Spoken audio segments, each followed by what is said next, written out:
আপনি এটা মনে করেন না যে আপনার কেউ নাই, যিনি থাকার উনি আছে। উনার নজর না থাকলে তো নিঃশ্বাসটা চলতো না, উনার নজরটা না থাকলে তো খাওয়ার স্বাদ বুঝতেন না, উনার নজরটা না থাকলে তো ডুবটাক গোলার নিচে নামতো না, উনার নজরটা না থাকলে খাবারটা তো ভাইয়া হজম হতো না। উনার নজর আপনার দিকে আছে। উনি আপনার শত্রুদেরকে সময় দিচ্ছেন আর এদিকে আপনার ধৈর্যের পরীক্ষা নিচ্ছেন।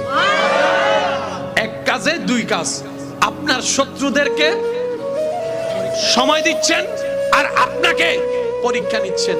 এবার আপনি বলবেন আমার তো কোনো অপরাধ নাই, বিনা অপরাধে সাজা কেন? তাইলে তো আপনার জন্য ডবল শুকরিয়ার বিষয়।